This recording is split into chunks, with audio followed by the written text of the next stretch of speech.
I am back from my little vacation. It was fun, stressful, but fun. But now it's back to work.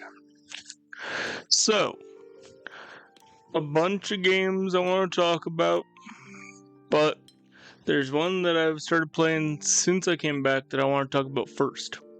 Artisan of Glimmith. You all should know by now, I love a good puzzle game.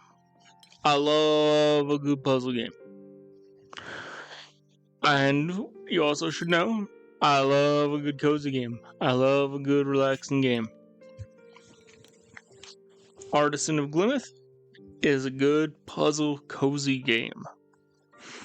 See, Artisan of Glimmith is a game where you play as an artisan brought in to help restore the stained glass windows in a floating castle up in the sky. You restore these windows by solving logic puzzles dotted across the map. You don't have to do all of them. In fact, there are even puzzles that they heavily encourage that you wait till you've completed every other puzzle to attempt. There is no punishment and no restriction for using hints. Like, if you're staring at a puzzle for a while and you're like, I'm not even sure if what I've got here is right, and then there's no restriction, you can just press review, and it will reveal, like, hey, you made a mistake here, make this adjustment, remove this border. And then you can click review again, and it will look at it, figure out if there's any more errors.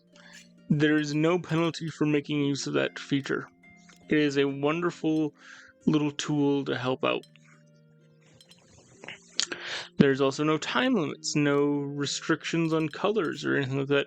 The only thing that matters is the shape of the different panels. There are tons of different rules that you have to follow, like, say, each panel must be like a certain number of squares, or it must not be above a certain number of squares, or each panel must be the same shape, or each panel must be a different shape, or certain sections will have a symbol on it that will specify either you need to have the same shape on the opposite side of the panel, or you need to have a different shape on the opposite side of the panel.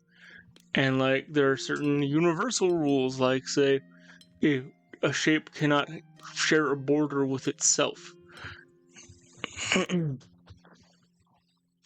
Different things like that as you progress, it gets very complex and very complicated, and I love it. There are over 1,000 puzzles in the game. I've completed about 400 of them so far. Game's a lot of fun.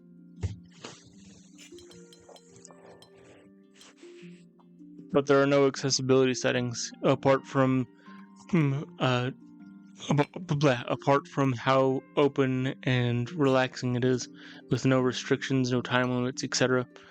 Beyond that, there are no accessibility settings. But